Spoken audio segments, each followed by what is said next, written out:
Bien, buenos días a todos mis hermanos. Qué bendición que Dios nos permita estar aquí.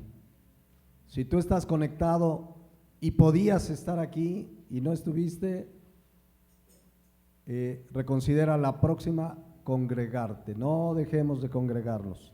Si una situación de salud te lo impide o alguna otra situación de fuerza mayor, pues qué bendición poder estar aquí conectados.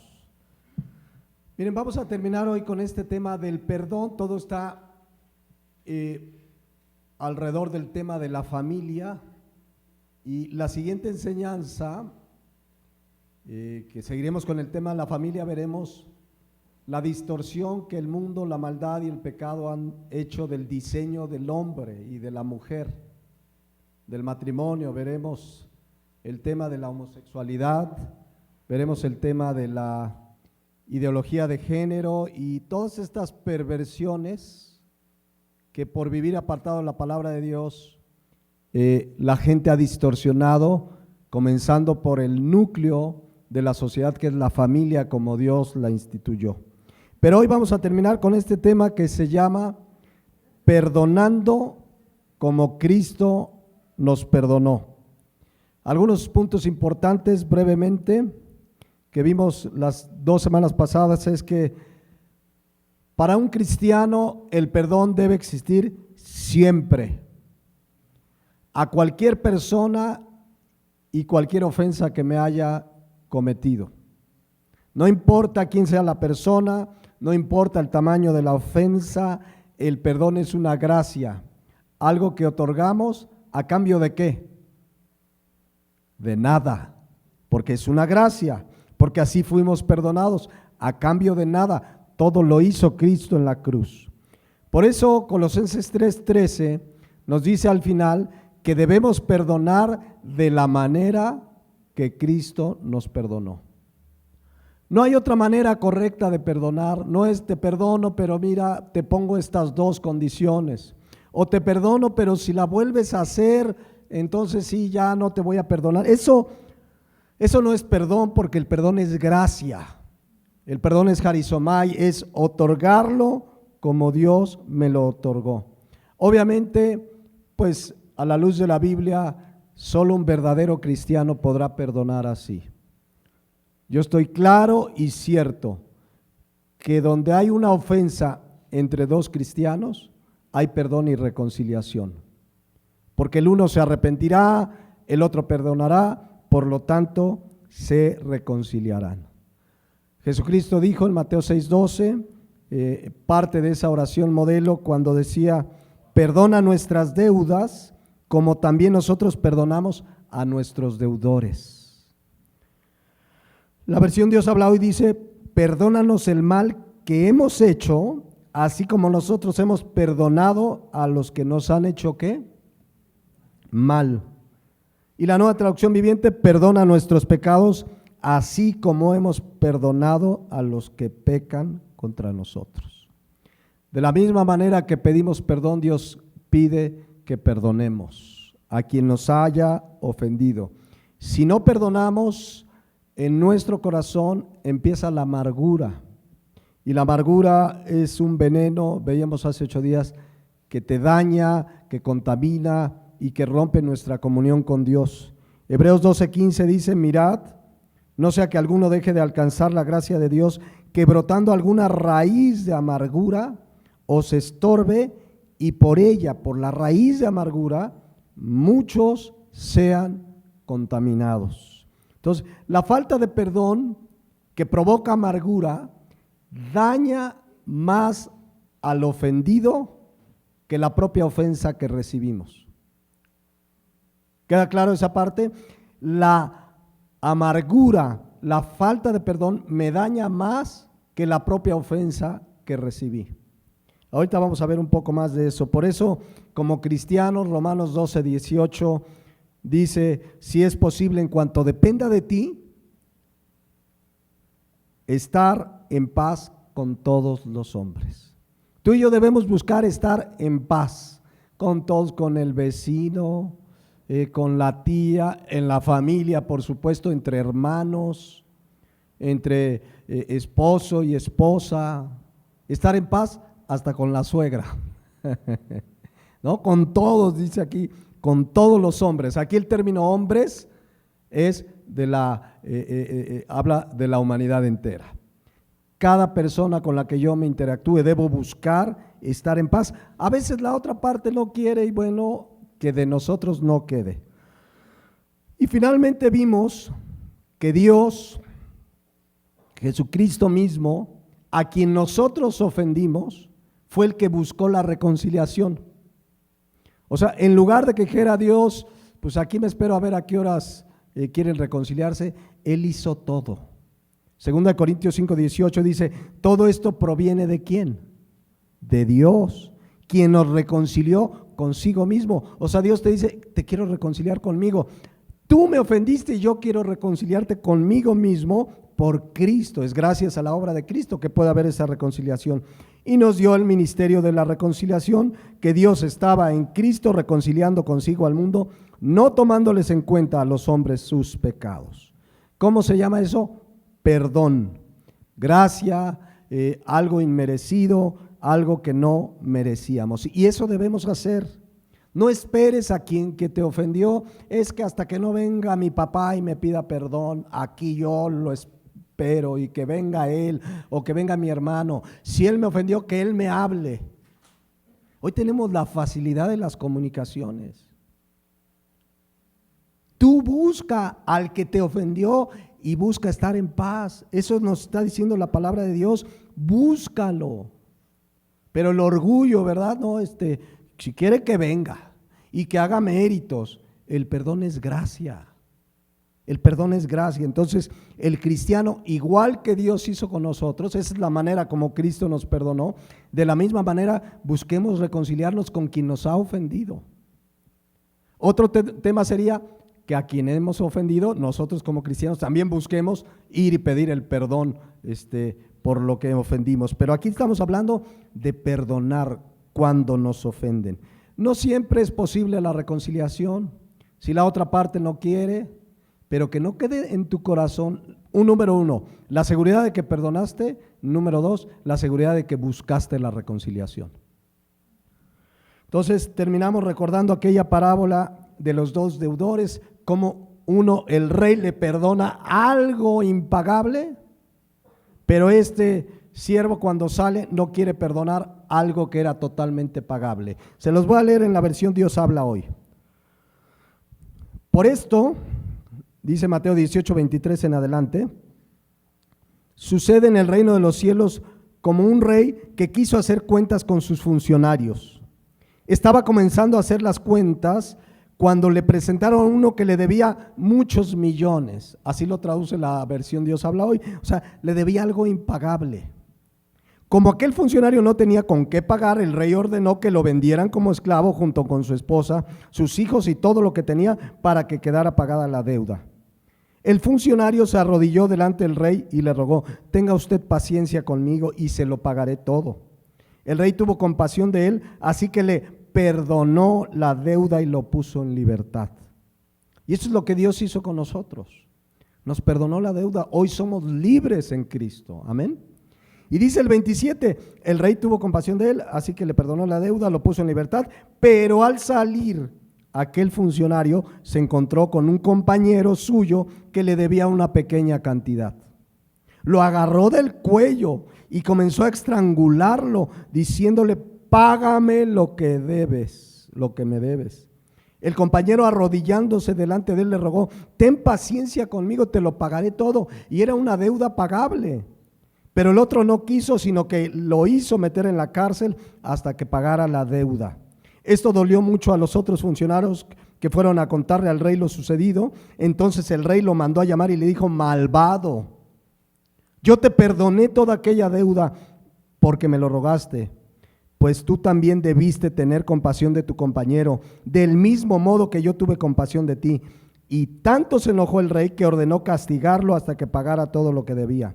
Jesús añadió, así hará también con ustedes mi Padre Celestial, si cada uno de ustedes no perdona de corazón a su hermano. Si no perdonamos de corazón a quien nos ofende, Dios hará lo mismo. Si hemos sido perdonados con la deuda más grande, ¿por qué no perdonar? ¿Habrá algo que nos hayan hecho mayor al daño y a la ofensa que hicimos a Dios? No, entonces no debemos tener ningún impedimento para perdonar a alguien.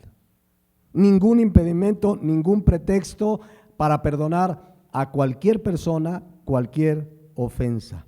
Por eso el mandato pues es Colosenses 3:13, perdonar de la manera que Cristo nos perdonó. No menos. Y no se puede perdonar más, ¿verdad? Pero no menos de la manera que Cristo nos perdonó.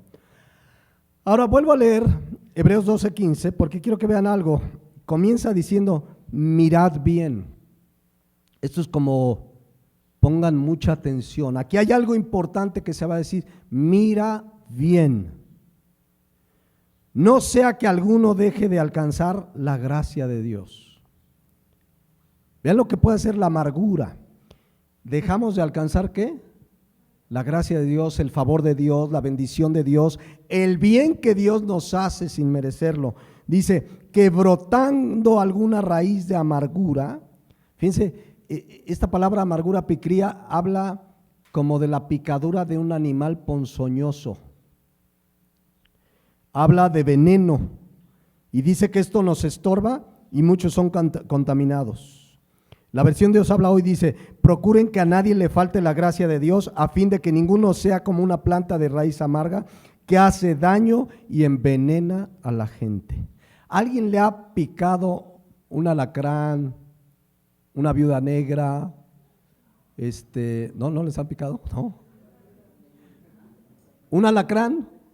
Miren, una vez le picó a un sobrino y estábamos en Acatlipa, pasando Temisco, y le picó y porque empezó y que algo me picó y traía cargando una escoba de esas de varas y de ahí se lo traía y le picó en el estómago. Pero empezamos a ver cómo el veneno empezó a hacer su efecto y agarramos y mi hermano dice vamos al seguro social, y ahí vamos en el camino, pero empezó el veneno a hacer su daño. Llegaron apenas a tiempo, había suero antialacrán y le aplicaron el antídoto y todo paró.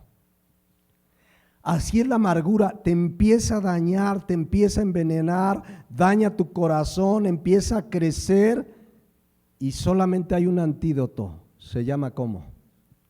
Perdón.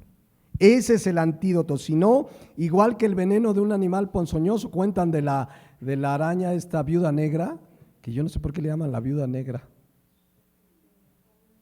porque se come al macho. Ay. Bueno, pero igual que son síntomas, o sea, el veneno va aumentando el daño. En la medida que no perdono y pasan días y pasan semanas, el veneno que es la amargura va a dañar tu corazón, vas a afectar a los que te rodean y puede ocasionar incluso ese veneno, esa amargura, esa falta de perdón, problemas físicos. Miren, hay testimonio, no podemos generalizar que el que está enfermo es porque tiene una amargura, pero alguna vez oí el testimonio de una mujer anciana en silla de ruedas, artritis, bueno, estaba en una condición deplorable y un día entendió el perdón y tenía odio contra el exmarido y todo, y ese día perdonó y ese día cambió hasta físicamente, mejoró su salud, porque es un veneno, insisto, daña primeramente espiritualmente, pero también puede dañar físicamente. La gente envenenada por la amargura se aísla, se amarga, es el veneno ponzoñoso de la falta de perdón, de la amargura que hace su efecto. Entonces, pensemos en esto porque generalmente en lo que yo he visto y vivido y oído y escuchado y visto en mi vida propia, quien más nos daña cuando nos ofende, generalmente es la familia, ¿sí o no? A lo mejor te hace alguien del trabajo algo, pero alguien de la familia te ofende, el esposo a la esposa, la esposa al esposo, los hijos al papá, la mamá a los hijos, primos. O sea, el daño de una ofensa duele más cuando es dentro de la familia. O a veces hay familias, amigos muy cercanos. Bien, hasta dice un proverbio, amigo hay más unido que un hermano. A veces tenemos amigos que hay una unión muy profunda. Cuando alguien tan cercano así te ofende, duele mucho. Y si no se perdona, sucede lo que decíamos hace 8 días, familias divididas por una ofensa, que no se hablan el papá con el hijo, los hermanos, etcétera, etcétera, y nada más oyes a la persona cómo habla del que lo ofendió, porque de repente le preguntas, oye, ¿ya perdonaste a fulano? Sí, ya lo perdoné, pero no lo quiero ver ni en pintura.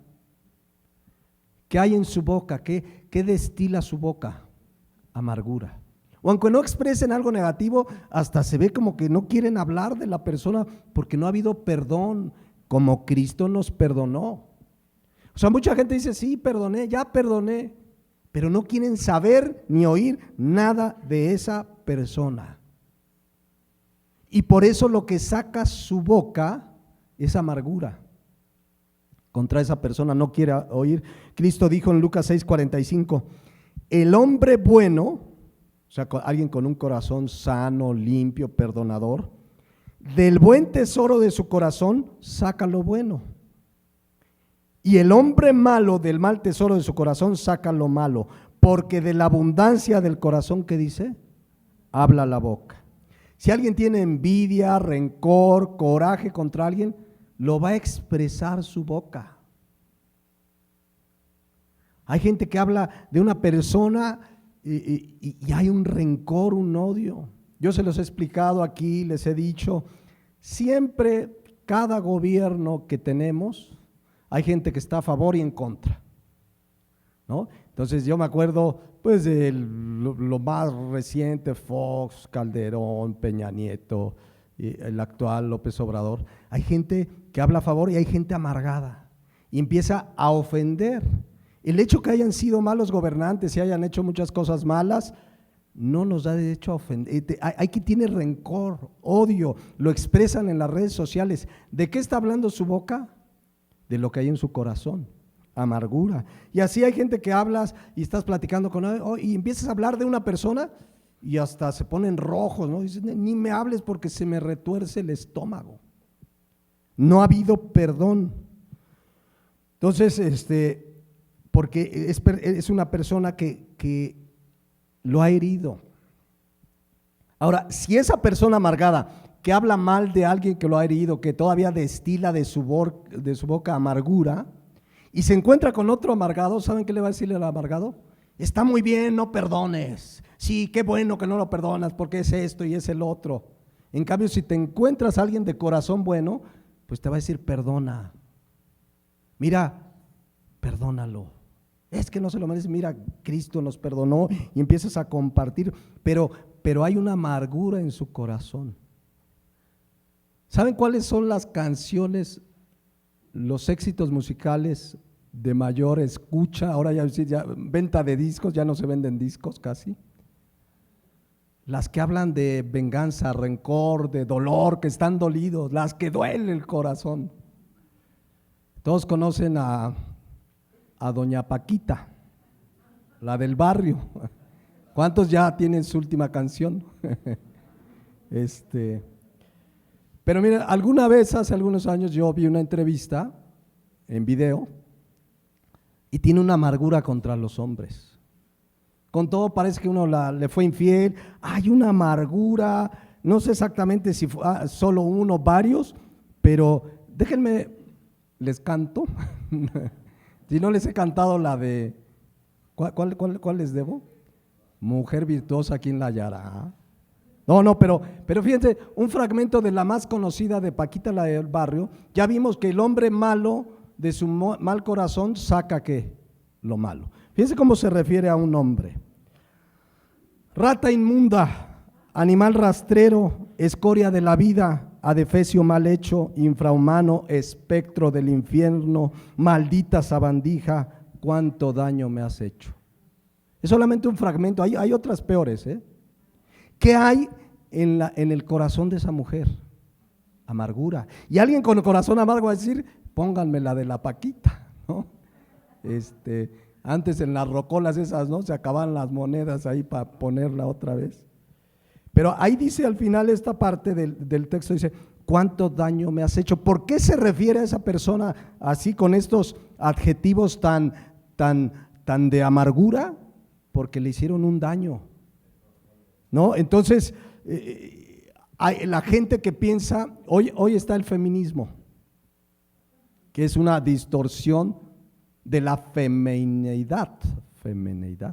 Una cosa es ser femenina y otra es ser feminista. La mujer debe ser femenina. Pero dentro del feminismo, las protestas estas que hacen en marzo, ya viene la próxima. Van a ver la cantidad de consignas que lanzan contra los hombres. Hasta tienen coreografías, no sé si las han visto. Se juntan así varias feministas y hacen una coreografía, no me acuerdo ahorita la letra, no la investigué, pero insultan, hablan mal de los hombres. ¿Qué hay en su corazón contra los hombres? Amargura. Ahora, allá el mundo, pero también en la iglesia, luego entre hermanos hay amargura. Hermanos que no se hablan, hermanos que se sienten ofendidos, que si alguien le dijo, hermano, mire, no se siente aquí, fíjese que este va a ser ocupado para una cosa diferente, pásese para allá, y se sienten, o algo le hicieron, a lo mejor alguien los lastimó. Miren, alguna vez llegó una familia aquí a la iglesia, me dijeron, mire pastor, oímos de la iglesia que pastorea. Fíjese que en nuestra iglesia el pastor se apartó de la sana doctrina y me contaron 2 o 3 cosas graves de la sana doctrina, que se había apartado el pastor, y pues fueron bienvenidos, ¿no? Aquí a la iglesia, porque de verdad se apartó ese pastor.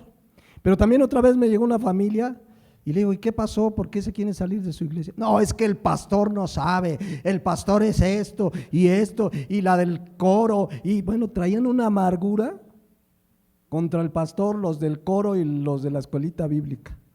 Entonces, ya desde ahí les dice, o sea, me va a contaminar aquí. ¿Se dan cuenta?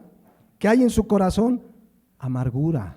Porque dice Lucas 6:45, de la abundancia del corazón habla la boca. Si así se expresan, porque acuérdense lo que dice 1 Juan 2:9. El que dice que está en la luz, ¿cuántos dicen que están en la luz? En Cristo han nacido de nuevo, y aborrece a su hermano, ¿está todavía en qué? Tinieblas. Yo ya lo he explicado varias veces, la palabra aborrecer significa, miseo, significa amar menos, y puede ir hasta el nivel de odiar.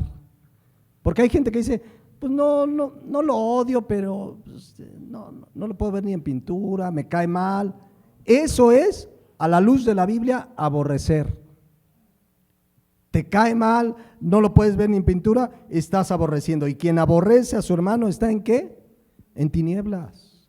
Dice el 11, pero el que aborrece a su hermano está en tinieblas y anda en tinieblas y no sabe a dónde va, porque las tinieblas le han cegado los ojos. La amargura, la falta de perdón, el odio, el aborrecer a alguien te ciega tu vida espiritual.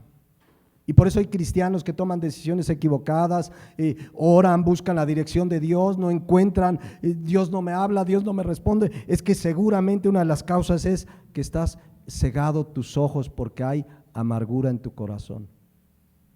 Entonces vean qué importante es perdonar. Hay gente que dice, mira, no lo voy a perdonar para que se le quite. O sea, como si le fueras a hacer un daño. ¿Saben? Esa actitud, ¿a quién le hace daño? A ti mismo. A lo mejor el otro pues, le va a dar tristeza, oye, pues, qué mal que no me quiere perdonar, ya le pedí perdón, pero el daño, la amargura, el veneno es para ti que no perdonas, es para la persona que no perdona. Por eso el antídoto, Colosenses 3:13, es perdonar de la manera que Cristo nos perdonó. Quiero terminar, recurrimos constantemente a la historia de este personaje porque hay tanta enseñanza en esta historia. Es la historia de una familia donde hubo amargura, donde hubo coraje, donde hubo odio, pero también hubo perdón. Y el perdón restauró a esa familia, a toda una nación, y lo vamos a ver al final. Hasta nosotros hoy día somos producto de ese perdón que se otorgó. Ya verán por qué.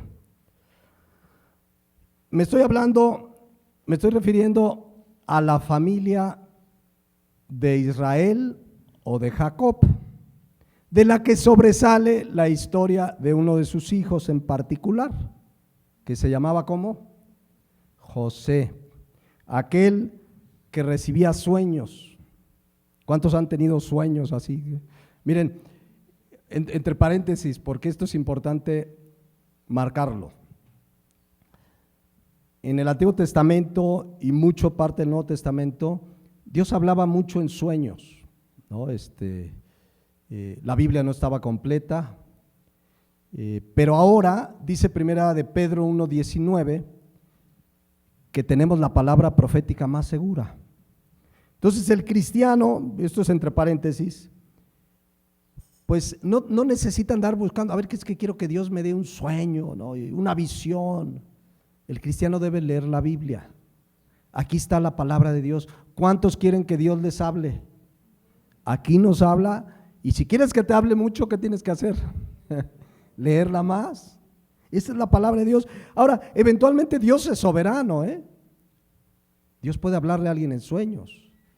Pero aún si Dios le habla a alguien en sueños, o la manera de corroborar si lo que me habla es Dios, no mi carne o el enemigo, pues es que lo que me habla debe encajar con la palabra de Dios, ¿no? Entonces, eso entre paréntesis, porque bueno, José pues tuvo esa peculiaridad que Dios le habló en sueños.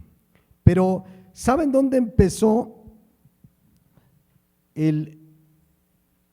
bueno, antes de ver esto, si tú quieres que Dios te hable, decíamos entonces, vengamos a la palabra.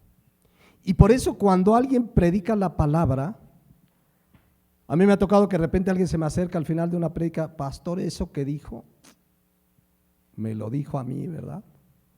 No, pues no, pero es la palabra, nos habla. Una vez una hermana me dijo, pastor, usted es profeta. No, le digo, no soy profeta, lo único que hago es comunicar la palabra de Dios, y la palabra de Dios tiene ese poder de hablar a nuestro corazón. Dice la Biblia que la palabra de Dios es viva y eficaz y penetra hasta lo más profundo de nuestro ser, amén. Pero bueno, ya Dios eventualmente puede hablar como quiere a sus hijos, pero nos ha dejado ¿qué? La palabra profética más segura. Bueno, ¿qué pasó en esta familia de Jacob? Pues que justamente en esta familia se generó un odio de 11 hermanos contra su hermano menor. ¿Cuál fue el origen? El favoritismo del papá sobre uno de los hijos. Fíjense lo que puede pasar en una familia.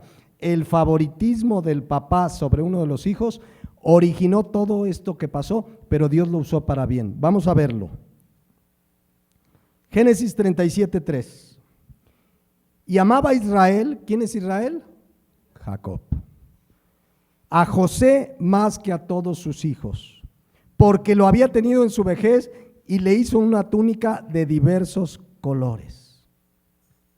O sea, cuando uno estudia un poco de esto, pues una túnica de varios colores generalmente la hacían los reyes para el primogénito, una vestimenta especial. Es como si aquí tienes 4, 5, 6 hijos y a uno lo llevas a comprar ¿a dónde? Almacenes García, y al otro lo llevas a Liverpool. ¿Por qué la diferencia?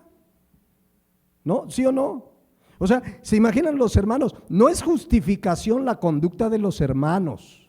O sea, no estamos justificando que si alguien te hace malo, pues ya tienes derecho a contestar con amargura, pero pues sí los provocó, porque pues al hijo lo tenía bien atendido y a los hermanos no.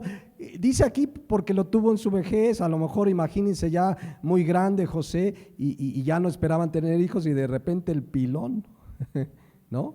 Y pues tenía un cariño especial, pero marcó la diferencia, hubo favoritismo. Y dice el versículo 4, y viendo sus hermanos que su padre lo amaba más que a todos sus hermanos, o sea, sí se dieron cuenta. No, pues quiere más al José. Y ¿qué dice ahí? ¿Qué dice ahí? Y le aborrecían y no podían hablarle pacíficamente. La versión Dios habla hoy dice, pero al darse cuenta sus hermanos que su padre lo quería más que a todos ellos, llegaron a odiarlo y ni siquiera lo saludaban. Le hicieron la ley del hielo a José. Comenzaron a tener amargura, resentimiento, coraje, envidia, todo originado por el papá, pero no justifica, se amargaron. ¿Alguien aquí fue el consentido de su familia? Te pasaron a perjudicar. No, debemos tener cuidado, ¿no? O sea, obviamente no tratas igual al de 23, que si de repente tienes una de 4. El trato es diferente en cuanto a la manera de tratar, pero el amor, debemos pedir, Señor, dame sabiduría para para no tener favoritismos, para ser justo, recto, y atender a todos por igual, ¿no? Yo por muchos años, por 10 años fui el menor de la familia y de repente no llegó uno, llegaron 2 gemelos y pues cambió la atención, ¿no? Y sí se siente uno, ¿no? Tenía yo 10 años y de repente llegan 2 y todos los gemelos para acá, los gemelos para allá. Hasta la fecha. Ay, amargo. No, pero sí pasa, ¿no? Le pasó al primo de un amigo que que de repente le dice, papá, pues necesito zapatos. Mira, los míos ya, hasta los calcetines ya están tocando el suelo, dice. Y le dice, no, hijo, mira, no hay dinero. Dice, papá, pero a mi hermana le compraste 3 pares. ¿Qué sentirá, no? O sea, ¿por qué hay así, no? Y le dice el papá, es que ella es mujer. ¿Y eso qué? O sea, vean cómo como papás sí podemos orillar a nuestros hijos a tener una amargura, un rencor. No es justificación. Estudiamos en esta serie Efesios 6:4 que dice, y vosotros padres no provoquen a ira a sus hijos, sino criarlos en disciplina y amonestación del Señor. Bueno, además de que José tenía su túnica de muchos colores, vean el versículo 5. Y soñó José un sueño, o sea, Dios le empezó a hablar a José en sueños. O sea, además de que tenía la túnica, pues Dios le daba sueños, dice, y lo contó a sus hermanos. Y los hermanos le dijeron, qué bien que Dios te da esos sueños. ¿Así dice? ¿Qué dice? Y llegaron a aborrecerle, a odiarle todavía más. Y encima miren el sueño. Y él les dijo, oíd ahora este sueño que he soñado. He aquí que atábamos manojos en medio del campo, y aquí que mi manojo se levantaba y estaba derecho, y que vuestros manojos estaban alrededor y se inclinaban al mío. O sea, todavía el sueño dice, o sea, que nosotros te vamos a servir. Miren el versículo 8. Le respondieron sus hermanos, ¿reinarás sobre nosotros o enseñarás sobre nosotros? Y le aborrecieron aún más a causa de sus sueños y sus palabras. Y ahí sigan leyendo varios versículos, voy saltándome porque si no, no terminamos. Versículo 11, y sus hermanos le tenían envidia, mas su padre meditaba en esto. Versículo 12, después fueron sus hermanos a apacentar las ovejas de su padre en Siquem. Versículo 13 dice, y le dijo Israel a José, tus hermanos apacientan ovejas en Siquem, ven y te enviaré a ellos. Y le respondió, heme aquí, bien obediente el José. E Israel le dijo, ve ahora, mira cómo están tus hermanos y cómo están las ovejas, y tráeme la respuesta. Y lo envió del valle de Hebrón y llegó a Siquem. ¿A qué lo mandó? Que le echara ojo a los hermanos. A ver, Josecito, tú vas a ser mi espía. Me hace decir que hacen bien, que hacen mal. ¿Se imaginan los hermanos? La túnica de colores, recibe sueños de Dios, le vuelve a dar sueños Dios. Por eso dice el 18, fíjense lo venenoso que es la amargura, el coraje, el odio, el rencor. Cuando ellos lo vieron de lejos, antes de que llegara cerca de ellos, conspiraron contra él. ¿Para qué? Para matarle. Les decía yo que el veneno va afectando cada vez más. O sea, la amargura no se queda ahí ya, la amargura crece y crece y es peligrosísima, y por eso muchas veces nos lleva primero a decir cosas que no queríamos decir y muchas veces a hacer cosas que no creíamos que podíamos hacer. ¿De qué están hablando? Dice, conspiraron. La palabra conspirar habla de planear algo malo. Ahí están los 11 hermanos, ¿qué hacemos? No, pues vamos a matarlo. Vean a dónde llegó su coraje. Pero así esto sucede en la vida real, mis hermanos. Hay gente que empieza con un coraje contra alguien, y ay, ojalá y pierda su trabajo. Ay, ojalá y lo corran. Ojalá y la boca se le haga chicharrón, ¿no? Como dicen. Ojalá y empiezan malos pensamientos. Pero de los hechos, de los pensamientos se puede pasar ¿a qué? A los hechos. Ellos ya lo aborrecían, ya lo odiaban, ya todo, pero aquí ya quieren hacerle algo malo. Por eso no sé si han visto que cada vez se oyen noticias de homicidios bien tremendos entre familias. Dice Mateo 24:12 que la maldad se multiplicaría, y no quiero poner ejemplos, pero la maldad está y entre familia. Entonces, versículo 18, cuando ellos lo vieron de lejos, antes de que llegara cerca de ellos, conspiraron contra él para matarle. Versículo 23, me brinco algunos. Sucedió pues que cuando llegó José a sus hermanos, ellos quitaron a José su túnica, la túnica de colores que tenía sobre sí. Ahora, aquí dice se la quitaron, no creo que, no piense que le dijeron, a ver José, préstanos tu túnica. No, se la arrebataron y seguramente ahí lo jalonearon. A ver, danos yo me imagino a José, no, espérame, es la que me hizo mi papá. Y se la arrebataron. O sea, ya pasaron del pensamiento a los hechos, de las palabras a la agresión física. Y eso es por un corazón que hay rencor. En las escuelas, los que tienen niños en las escuelas, los que quizás son maestros, se darán cuenta que cada vez aumenta ese le llaman el bullying. Niños ofenden a otros, los maltratan, les dicen, les hacen pleitos. Yo he visto videos de bullying, de que donde se golpean unos y los suben a las redes sociales todavía.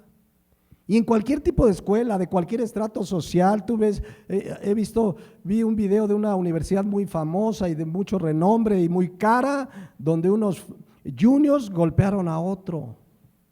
Y pasó el video y ahí está la circunstancia.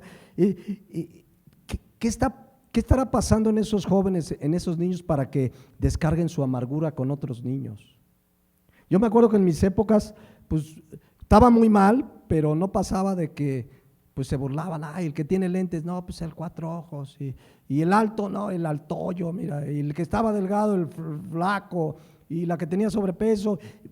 Estaba mal, pero no pasaba de ahí. Pero ahora pasan a los golpes, a la burla, al daño, es tremendo.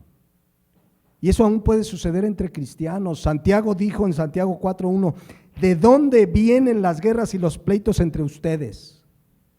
¿No es de vuestras pasiones las cuales combaten en vuestros miembros?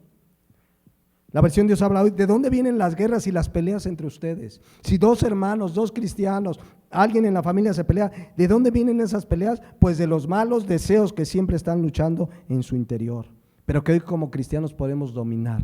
Amén. Bueno, aquí dice el versículo 24, regresando a Génesis 37, le quitan la túnica y luego dice, y le tomaron y le echaron en la cisterna, pero la cisterna estaba ¿qué? Vacía, no había en ella agua.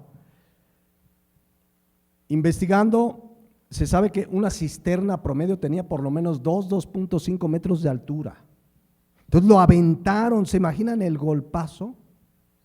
Pero vean, ¿dónde empezó todo? Lo veían con su túnica y empezó el veneno de la amargura y lo empezaron a aborrecer, ya andaban planeando matarle. Entonces dice el versículo 26, entonces Judá, o sea, ya habían planeado matarle, ¿estamos de acuerdo? Dice el 26, entonces Judá dijo a sus hermanos, ¿qué provecho hay en que matemos a nuestro hermano y encubramos su muerte? Y uno dice, ay, mira qué bueno Judá. Mira, hubo por ahí alguien sensato, pero no, vean el versículo 27. Venid y vendámosle a los ismaelitas. O sea, no lo matemos, pero vendámoslo y no sea nuestra mano sobre él, porque él es nuestro hermano, nuestra propia carne, y sus hermanos convinieron con él. Entonces, ¿qué decidieron? Pues no lo matamos, pues. No, vamos a hacer algo bueno. Vamos a venderlo como esclavo. Dice el versículo 28, y cuando pasaban los madianitas mercaderes, sacaron ellos a José de la cisterna y le trajeron arriba y le vendieron a los ismaelitas por 20 piezas de plata y llevaron a José a Egipto. Estaba yo, igual 20 piezas de plata. Según lo que leí, los esclavos era un comercio común, se vendían esclavos en aquella época. Pero según lo que leí, así un esclavo en malas condiciones, así a lo mejor pues ya sin muchas fuerzas o enfermo, a veces daban 30 monedas de plata. Pero un esclavo sano, José era un jovenazo sano, andaba entre 50 y 70 monedas de plata. O sea, lo vendieron en oferta, lo malbarataron. Vean, o sea, pero si ustedes leen toda la historia, no hay en José una pizca de amargura, me voy a vengar y esto me la van a pagar, nada, nada. Y miren que la Biblia habla el cómo se comporta cada uno de los hombres y mujeres de Dios de la Biblia. Moisés fue un hombre que algunos le llaman un héroe de la fe, ¿no? Porque está mencionado en Hebreos 11, pero tuvo sus pecados y Dios tuvo que ejercer disciplina y ya no llegó a la tierra prometida. David, la Biblia dice que fue un hombre que conforme al corazón de Dios, pero la misma Biblia muestra que un día cayó en adulterio. En fin, pero de José no se dice nada, no había amargura y lo vamos a ver. Yo estoy convencido que José amaba a Dios y lo vamos a leer ahorita en la historia. Como andamos, nos quedan 5 horas y hay tiempo. José tenía esta verdad presente en su corazón, Romanos 8:28. Y sabemos que a los que aman a Dios, todas las cosas le ayudan a bien. Esto es, a los que conforme a su propósito han sido llamados. ¿Para quién obran todas las cosas a bien? Para los que aman a Dios. ¿Cuál es la evidencia de que alguien ama a Dios? Cristo lo dijo, si me amáis, guardas mis mandamientos. Entonces, las cosas obran a bien para el que ama a Dios. O sea, si tú estás haciendo la voluntad de Dios y viene algo malo, alguna circunstancia difícil, pues tú confías, Señor, yo no sé cómo, pero tú lo vas a usar para bien. Porque te amo y porque te amo, pues hago tu voluntad. Porque esto no lo puedo tomar. Imagínense que a alguien lo corren de su empresa por fraude. Y que, ay, todas las cosas ayudan a bien. No, espérame, ahí estás viviendo la consecuencia de tus actos. Aquí José, pues simplemente fue víctima de la amargura de sus hermanos. Pero él, yo creo que estaba convencido que obraría para bien. Versículo 28, sigo adelantando. Y cuando pasaban los madianitas mercaderes, sacaron ellos a José de la cisterna y lo trajeron arriba y lo vendieron a los ismaelitas por 20 piezas de plata. Versículo 36. Y los madianitas, que lo compraron en 20, lo vendieron en Egipto a Potifar, oficial de Faraón, capitán de la guardia. No sabemos, pero para mí que sí le cobraron un tostón por lo menos. Ahí le ganaron. Pero ahí va José, lo venden con Potifar. Si ustedes leen la historia, José llega a casa de Potifar, trabajador. O sea, ¿ustedes creen que si hubiera estado amargado, trabajaría bien, sería testimonio? No, dice la Biblia en el versículo, me salto hasta Génesis 39:5, que ahí estando en casa de Potifar, dice, y aconteció que desde cuando le dio el encargo de su casa y de todo lo que tenía, José bendijo la casa del egipcio a causa de José, y la bendición de Jehová estaba sobre todo lo que tenía, así en casa como en campo. O sea, además de todo, el andar de José, el no amargarse, su vida, su testimonio, hizo que Dios bendijera no solo a José, sino ¿a quién? A su amo. Donde quiera que esté el cristiano, en tu trabajo, en todo, el cristiano es una bendición para los que le rodean. Amén. Si vivimos la vida de Cristo, si damos testimonio, un cristiano debe ser alguien de bendición. Si José hubiera estado amargado, Hebreos 12:15, hubiera contaminado a muchos. Si tuviera esa amargura. Versículo 6, regreso a Génesis 39. Y dejó, fíjense, Potifar, dejó todo lo que tenía en manos de José. José, administrame todo. Y con él no se preocupaba de cosa alguno, sino del pan que comía. Y era José de hermoso semblante y bella presencia. Hay quien dice que era guapetón. Pero cuando uno estudia esto, o sea, no quiero decir que era feo o no, es que en realidad este concepto es más humano que bíblico. Alguien de hermoso semblante y bella presencia es alguien que da buen testimonio de ser un hijo de Dios. Agrada a una persona que ama a Dios, que tiene buen testimonio, que es honesta, impresiona. Ay, o sea, y si no es muy agraciado, hasta guapo se ve. ¿No? Pero vean, dejó todo lo que tenía, dice el 6, en manos de José, no se preocupaba. Pero versículo 7, aconteció después de esto, o sea que Potifar lo deja encargado de todo, que la mujer de su amo puso sus ojos en José y dijo, duerme conmigo. O sea, le echó el can a José. Dice Josecito, y dice el versículo 8, ¿qué dice? Y él no quiso. O sea, cuando caemos en pecados porque queremos. Porque en Cristo tenemos, dice 1 Corintios 10:13, no tengo ahí el versículo, pero que junto con la tentación viene la salida para que podamos soportar. Entonces José no quiso. Dice, he aquí mi Señor no se preocupa conmigo de lo que hay en casa y ha puesto en mi mano todo lo que tiene. Cuando tenemos un trabajo, se nos da una responsabilidad. A lo mejor se te dice, bueno, aquí en el trabajo es tu responsabilidad, tu computadora, el internet, tu escritorio. ¿Y qué debe hacer el cristiano? Cuidarlo. No te llevas ni un clip si no te lo prestan. No te la pasas en el internet de la empresa ahí perdiendo el tiempo si te pagan para trabajar, ¿me explico? José fue un hombre honesto, estaba claro de lo que se le había encomendado. Dice, no hay otro, versículo 9, no hay otro mayor que yo en esta casa y ninguna cosa me ha reservado sino a ti por cuanto eres su mujer. ¿Cómo pues yo haría este grande mal y pecaría contra Dios? O sea, José tenía la claridad de que no solo ofendería a Potifar, sino primeramente ¿a quién? A Dios. Ven a José amargura, recordando, ay, mis hermanos, ay, me vendieron, pues ya voy a caer en pecado porque, pues ya, si yo soy víctima. No. Versículo 10, 11 y 12, pues dice que ella estaba detrás de José, y ándale José, y ándale José, y ándale José, y ándale José, hasta que dice el versículo 12, ella lo agarró por su ropa diciendo, duerme conmigo. Entonces él dejó su ropa en las manos de ella, ¿y qué hizo? Huyó y salió. Lo decíamos los martes, contra el pecado de fornicación no hay de otra más que ¿qué? Huir.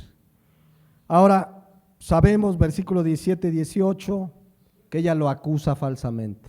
O sea, ella invierte la acusación y le dice a su esposo, ¿qué crees? José quiso abusar de mí. Y alcancé a gritar y dejó su ropa, y lo leen en el 17, 18.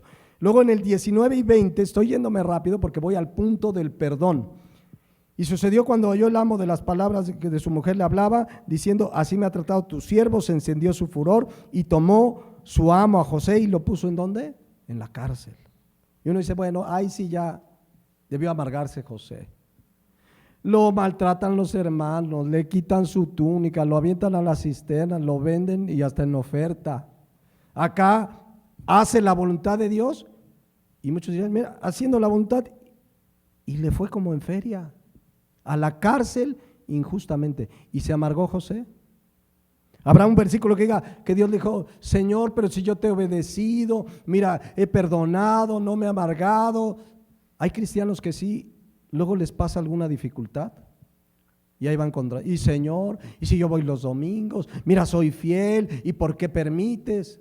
Dios es sabio. José no se amargó, no vio nada sin propósito, él sabía que detrás de todo estaba Dios. Y ahí en la cárcel, versículo 21, dice, pero Jehová estaba ¿qué? Con José. Si José hubiera estado amargado, ahí estaría Jehová.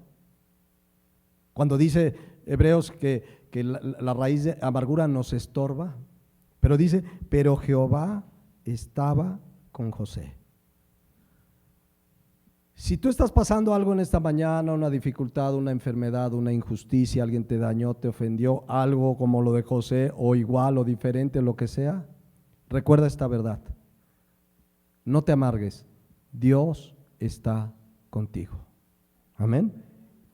Dice el Salmo 23:4, aunque ande en valle de sombra de muerte, no temeré mal alguno, porque tú estarás conmigo, tu vara y tu cayado me infundirán aliento. Entonces, cuando te pase algo que dices, ¿por qué? En lugar de decir, ¿por qué, Señor? Dale gracias, Señor, gracias que estás conmigo. Él es sabio, Él es soberano, sabe qué permite, sabe qué hace, Él tiene un propósito para ti, para mí como sus hijos, y finalmente su propósito final es que un día nos encontremos con Él cara a cara. Amén.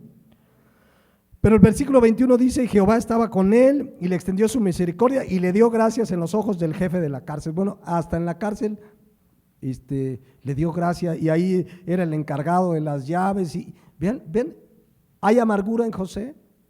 Luego revela un sueño a uno de los prisioneros y el prisionero le dice, te voy a ayudar. Estoy obviando para llegar al punto porque ya van a dar la hora de prédica y faltan 2.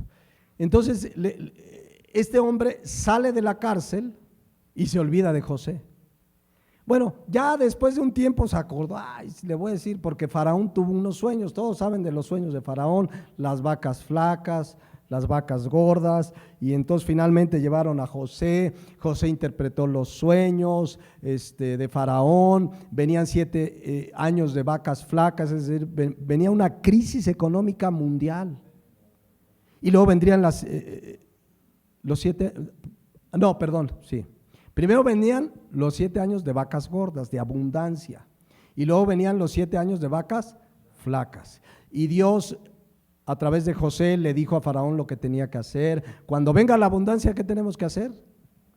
Ahorrar, guardar, no malgastar, para que cuando vengan las vacas flacas, y bueno, de ahí podíamos hacer toda una prédica. Pero bueno, gracias a esto, cuando vino las vacas flacas, ¿dónde era el único lugar donde había comida, alimento y una buena salud económica? En Egipto, donde gobernaba José, porque Faraón lo puso como su segundo. Vean toda la bendición que Dios trajo a esa nación por la vida de ¿quién? De José. Un hombre que no se amargó, jamás vivió y me voy a vengar y ahora sí a ver cómo me vengo.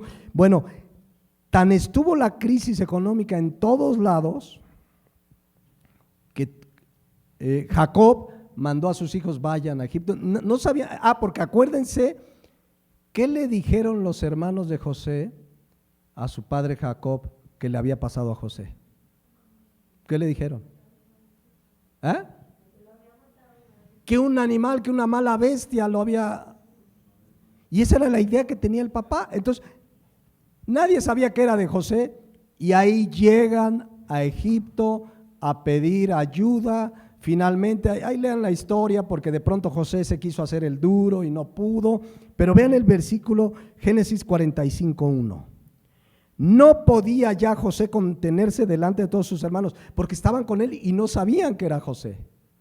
Ese que ahora era el líder máximo de esa nación, a excepción del faraón, estaba con ellos, y dice, no podía ya contenerse delante de todos los que estaban ahí al lado suyo, y clamó, haced salir de mi presencia a todos. Y no quedó nadie con él al darse a conocer a José a sus hermanos. Viene el momento de la verdad, versículo 2. Entonces José se dio a llorar a gritos, y oyeron los egipcios y oyó también la casa de Faraón. Y dijo José a sus hermanos, llegó el día de la venganza. ¿Así dice? ¿Qué dijo? Yo soy José. ¿Vive aún mi padre? ¿Por qué se originó todo esto? Por el favoritismo de un papá con uno de sus hijos. Exactamente, y sus hermanos no pudieron responderle porque estaban turbados delante de él. ¿Se imaginan? No, es que ahora sí se va a vengar. Es que ahora sí era la oportunidad ideal de la venganza humanamente, con un corazón malo, ¿no? Mira, aquí los tengo pidiéndome ayuda. Versículo 4. Entonces dijo José a sus hermanos: acercaos ahora a mí. Esta es una actitud de un hombre, ahorita lo vamos a ver, capítulos antes, que ya había perdonado. Acercaos ahora a mí. Y ellos se acercaron y él les dijo: yo soy José vuestro hermano. Para que no se les olvidara cuál José, el que vendiste para Egipto. Versículo 5. Ahora pues no se entristezcan, ni os pese haberme vendido acá. O sea, ¿qué ya había sucedido en el corazón de José? Perdón. No le dijo: no saben lo que pasé y me vendieron, y luego la esposa de Potifar, y luego en la cárcel, y por su culpa, no les pese haberme vendido acá, porque vean lo que él ya había visto desde antes, porque para preservación de vida me envió Dios delante de vosotros. Esto no quitaba la responsabilidad de la maldad de los hermanos, pero sí vemos el perdón de José. José había perdonado, Colosenses 3:13, de la manera que Cristo perdonó. Versículo 6 les dice: pues ya ha habido 2 años de hambre en medio de la tierra, y aún quedan 5 años en los cuales no habrá arada ni siega, y Dios me envió delante de vosotros para preservarlos de la posteridad sobre la tierra y para daros vida en medio de gran liberación. Así pues no me enviaste acá a nosotros, sino Dios. Es decir, lo que dice José es que la mano de Dios estaba sobre todo esto. Cuando te pase algo malo, deja de echar culpas. Si estás caminando con el Señor, Dios tiene un propósito. Amén. Y dice: Dios me ha puesto por padre de Faraón y por señor de toda su casa y por gobernador en toda esta tierra de Egipto. Versículo 9: dense prisa, vayan a mi padre y díganle: así dice tu hijo José, Dios me ha puesto por señor de todo Egipto, ven a mí, no te detengas, habitarás en la tierra de Gosén y estarás cerca de mí, tú y tus hijos y los hijos de tus hijos, tus ganados, tus vacas y todo lo que tienes, y allí te alimentaré, pues aún quedan 5 años de hambre, para que no perezcas de pobreza tú y tu casa y todo lo que tienes. ¿A poco no era el momento ideal de la venganza? ¿Y qué les ofrece José? No solo los perdonó, los ayudó. ¿Cuándo perdonó José? ¿O cuándo sabemos que José había perdonado? Unos capítulos atrás, Génesis 41:50. Antes de que llegaran sus hermanos, antes de que llegara el hambre, vean lo que acontece y nos muestra la Biblia cómo José había perdonado. Dice: y nacieron a José 2 hijos antes que viniese el primer año del hambre. O sea, todavía no venía el año del hambre, le nacen 2 hijos, los cuales le dio a luz a Senat, hija de Potifera, sacerdota de On. Y llamó José el nombre del primogénito Manasés. ¿Cómo le llamó? Manasés. ¿Saben que Manasés significa perdonar, olvidar? Y vean por qué le pone Manasés. Porque dijo: Dios me hizo olvidar todo mi trabajo. Aquí trabajo significa aflicción y todo lo que pasó, y toda la casa de mi padre. ¿Por qué le puso Manasés? Porque había perdonado. O sea, cada vez que veía a su hijo se acordaba: Dios me hizo perdonar, Dios me hizo perdonar. O sea, como en la persona de su hijo dejó presente que él había perdonado. Pero no solo eso, tuvo otro hijo, versículo 52, y llamó el nombre del segundo Efraín. ¿Saben qué significa Efraín? Fructificar.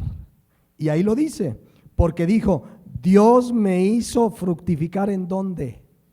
En la tierra de mi aflicción.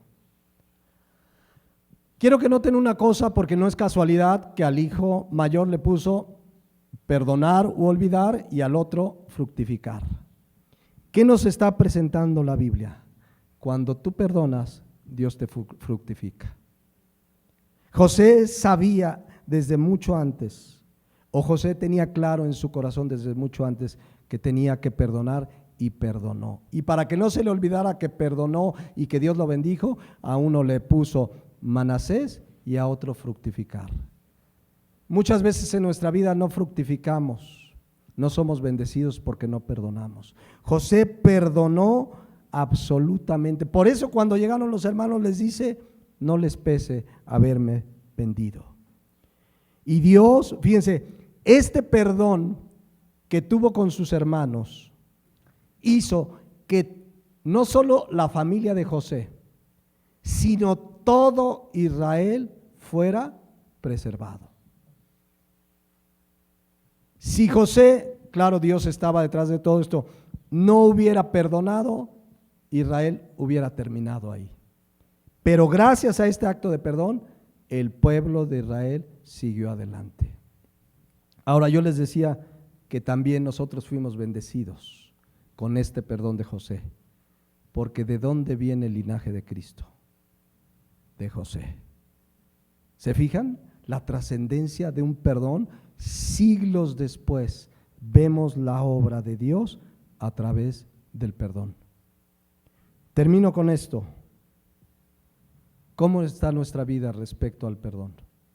¿Hay alguien, una persona que de verdad todavía te duele pensar en ella? Perdona, perdonemos. Busquemos la reconciliación, aprendamos de José. No sé si has vivido algo peor que José. Ya te trataron de matar, ya te vendieron como esclavo. Les invito a que cierren sus ojos y meditemos. Si hoy hay siquiera una raíz de amargura en tu corazón, aplica el antídoto. Se llama perdón. Si tú, Manasés, si tú perdonas, Dios te va a Efraín, Dios te va a fructificar. Yo sé que el Espíritu Santo puede traer a nuestra mente, porque Él lo escudriña todo, absolutamente todo. A lo mejor ahí hay ese familiar que todavía está ese rencor, dices: no, sí, ya perdoné, pero todavía hay dolor, todavía se te revuelve el estómago. Perdona, perdona.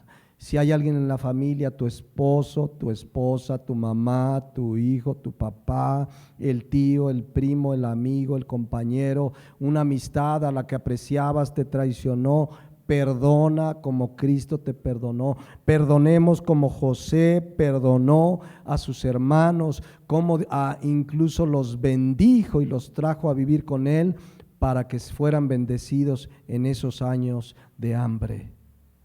Perdona, perdonemos como Cristo nos perdonó. Asegúrate en tu corazón. Asegúrate en tu corazón. No hay manera de fructificar si no hay perdón. Padre Celestial, gracias por tu palabra. Gracias porque tú nos perdonaste sin merecerlo. Porque, Señor, hace 2000 años Jesucristo murió en la cruz del Calvario para pagar nuestros pecados. Y hoy tenemos perdón, vida eterna y la seguridad de que un día estaremos contigo y no lo merecíamos. Por eso hoy nos mandas perdonar de la misma manera. Yo te pido pues que tu Santo Espíritu escudriñe nuestros corazones, porque quizá hay alguien que por años ha tenido una amargura por algo que le hicieron en el pasado. Hoy es el día de perdonar. Libérate de ese veneno. Envenena tu vida. Envenena tu familia. Perdonemos como Cristo nos perdonó. Gracias, Señor, porque así nos perdonaste. Y, Señor, si hay alguien que hoy, entendiendo este mensaje, se da cuenta que te ha ofendido, que hoy sepa que si viene delante de ti, creyendo en Jesucristo como su Señor y Salvador, arrepentido de sus pecados, tú le perdonarás todos sus pecados. Que tu Santo Espíritu haga la obra. Gracias te damos en Cristo Jesús. Amén. Amén.